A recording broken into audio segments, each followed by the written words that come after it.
জয় Bangla brigade সম্পর্কিত রাষ্ট্রদ্রোহের মামলায় সাবেক প্রধানমন্ত্রী শেখ হাসিনা সহ 261 জন আসামিকে পলাতক দেখিয়ে বিজ্ঞপ্তি দিয়েছে পুলিশের অপরাধ তদন্ত বিভাগ সিআইডি। আজ শুক্রবার দুটি জাতীয় দৈনিক পত্রিকায় এ বিজ্ঞপ্তি দেওয়া হয়েছে বলে জানিয়েছেন সিআইডির বিশেষ পুলিশ সুপার মিডিয়া জসিমউদ্দিন খান। বিএনপির মহাসচিব মির্জা ফখরুল ইসলাম আলমগীর বলেছেন, বর্তমানে যে সংকট তৈরি হয়েছে এটা তৈরি করেছে বর্তমান সরকার এবং ঐক্যমত্য কমিশন। তারা দেশ ও জনগণের সঙ্গে বিশ্বাসঘাতকতা করেছে, জনগণের সঙ্গে প্রতারণা করেছে।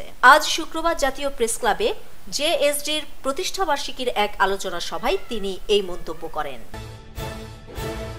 চলতি অক্টোবর মাসে দেশে অজ্ঞাতনামা লাশ এবং কারা হেফাজতে মৃত্যু সেপ্টেম্বর মাসের তুলনায় বেশ খানিকটা বেড়েছে। এ তদন্ত তুলে ধরেছে মানবাধিকার সংগঠন মানবাধিকার সাংস্কৃতিক ফাউন্ডেশন MSF। প্রতিষ্ঠানটির অক্টোবর মাসের মানবাধিকার প্রতিবেদনে এ তথ্য তুলে ধরা হয়েছে। MSF বলেছে, এসব ঘটনায় জনজীবনের নিরাপত্তাহীনতার বিষয়টি জোরালোভাবে সবার সামনে প্রতিফলিত হয়েছে।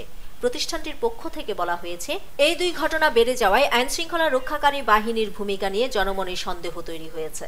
আজ শুক্রবার অক্টোবর মাসের প্রতিবেদন MSF এর পক্ষ থেকে গণমাধ্যমে পাঠানো হয়েছে।